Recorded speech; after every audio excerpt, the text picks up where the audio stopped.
First, summary of this debate. So we had the Tim Kaine, Mike Pence debate, and finally figured out which one was which. And, and it was fairly miserable. Sure, we don't love Tim Kaine, can't stand Mike Pence, but that's not why. I thought the moderator conducted a fairly horrific debate. And most people will think, oh, it's because she let them interrupt 100 times, and they did. And Tim Kaine was more guilty of that than Mike Pence. He took a more aggressive tack, and it's absolutely clear. And John said while we're covering it live that he was trying to break Trump's interruption record. So that's Tim Kaine, the Democrat, who did interrupt more and who was, I guess, could be perceived as quote-unquote ruder. But he was very forceful in prosecuting the case against Donald Trump, which is what he's supposed to do.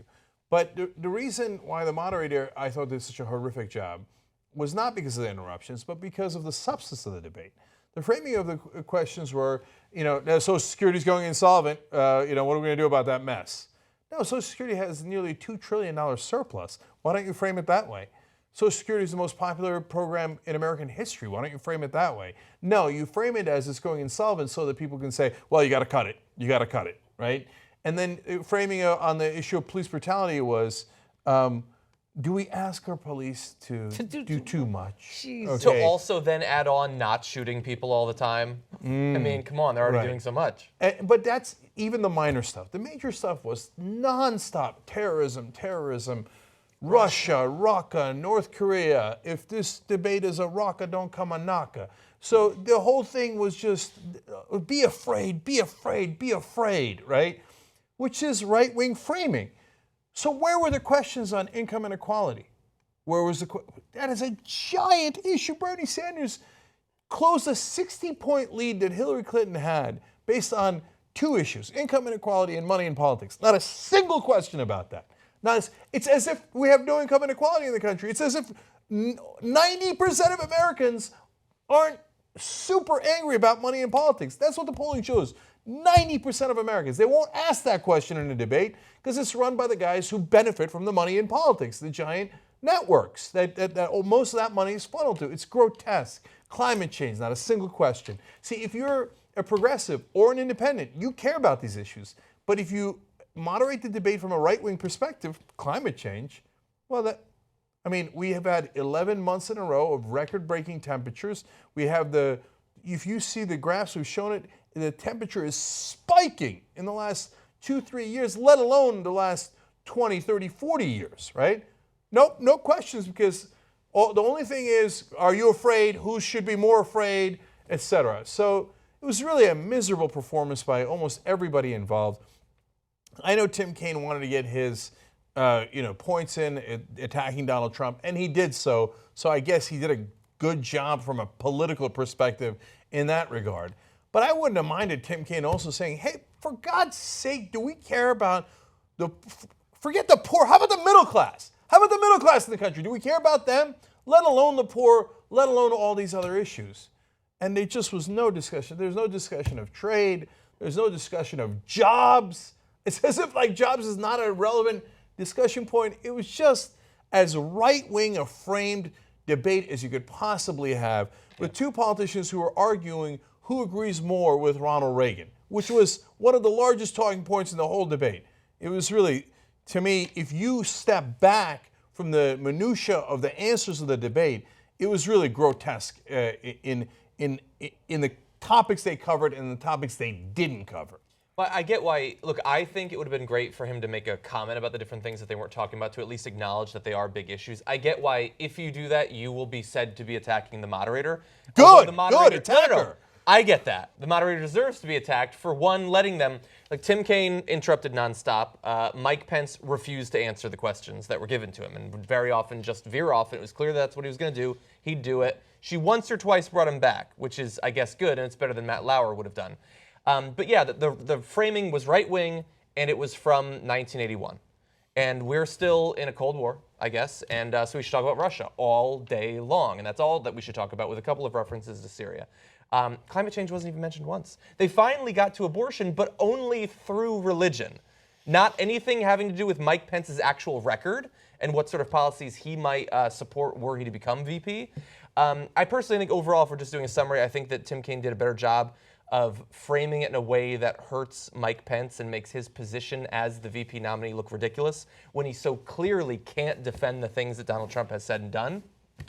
But we didn't expect much going into this, and I don't know how much we got coming out of it. I don't think the polls are going to be massively shaken up or anything. John, you really nailed it during the live coverage when you said, is this debate happening in 1981? Like, It was like they spent almost half an hour on Russia. Okay, I get it. Russia's relevant. We're more relevant. People inside this country are more relevant. We spent a third of the debate on frickin' Russia as if we're in the middle of the Cold War. But the least, they spent a lot of time talking about the TPP and how to get the jobs back. No, A Jimmy, good Jimmy. 15 minutes. 15 minutes at least. They didn't talk about. No, Jimmy, they didn't. No, but they did talk about the dangers of not re-regulating Wall Street and the No, dark money. you're going to be shocked. They didn't mention regulating Wall Street at all, Jimmy. That is so weird. I'm sure they talked about how half the country is living in considered poor and 1 out of 4 kids. Never. No, that's weird. American no, they didn't, infrastructure not falling once. apart and us doing nothing to stop They it. didn't. No, Johnny, no. now that's bullshit. Lead They didn't talk poisoning. about infrastructure, Jen. No, Come on. no, they they did. didn't. No, I don't think they did. No. Well, you know what? went on for like an hour and a half. What we're forgetting, maybe we're not forgetting it. I just want to remind people that the American elections are designed to suppress the vote. They're not designed to get people fired up. They don't want people interested. We live in an oligarchy. None of this matters anyway. Your democracy has already been stolen from you. 90% of the people in America want some kind of gun regulation. We don't get it. 80% of people want a public option. We ain't never getting it. So legislation does not correlate to the citizenry anymore. We already live in an oligarchy. Capitalism is failing worldwide. Not one question about Brexit, not one question about what to do when the banks fail here, not one question, nothing. So it's the establishment with their head firmly in the sand, right?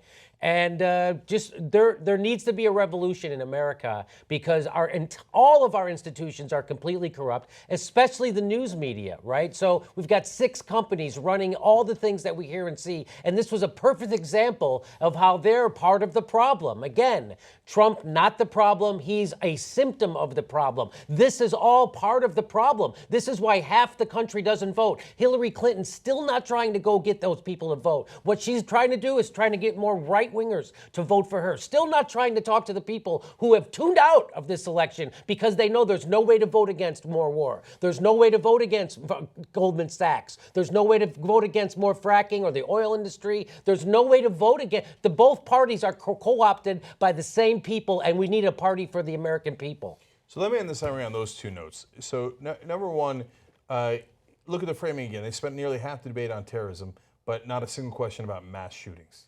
So in reality, we had the San Bernardino shooting. We can call that terrorism, right? Those guys were here, but they, had some allegiance they claimed before the shooting to ISIS. Okay, but we have a mass shooting every day in America. A mass shooting is when 4 or more people shot and killed. Every day, more than 1 a day actually last year. Tens of thousands dead every year. From guns. All those Americans. It's 10 9/11s a year. Can you imagine? Can you imagine if we had 2 9/11s in 1 year? If Obama was president, they'd say, "Oh my God, what have you done? You kept us so unsafe." Although when 9/11 happened on Bush's watch, no, he didn't. It's not doesn't count. But Republican. But there's 10 9/11s every year. It's from us. We're shooting ourselves to death. But it doesn't come up in the question in the debate because that's not the framing that they want. They want you to be scared of the other. They don't want you to actually take action, which is to Jimmy's point. Okay, and then finally on that, you're right, Jimmy, it's about protecting the status quo. So these 2, especially the VP picks, are brought to you by the donors of America. And these guys got selected because they've been kind to the donors. Kaine on the Democratic side, Pence on the Republican side has been more than solicitous of the donors. They would have never gotten to that stage if they said to the donors, screw off. I don't want the donor money. I don't want the lobbyist money. I'm going to represent the people. You're a goner. You get no money. You're never going to win another election in them. And look at the 2 presidential picks. One is the corrupted Hillary Clinton, taking about over 3, according to, believe it was a Washington Post analysis, it might have been New York Times, Over $3 billion the Clintons have taken in personal money, in campaign donations, foundation money, etc.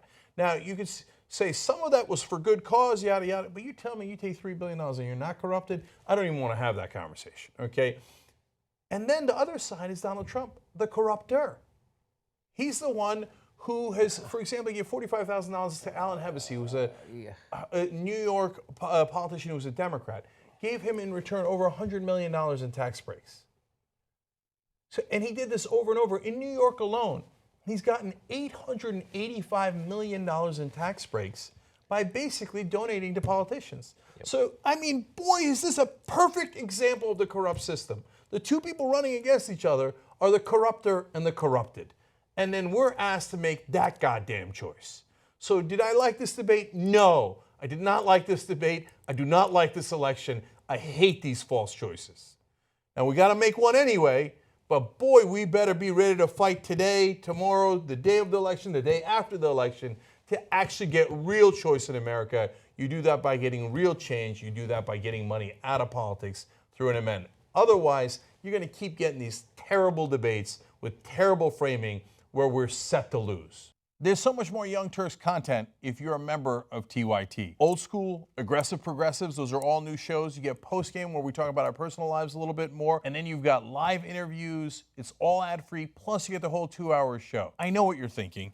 This is huge. And it kind of is.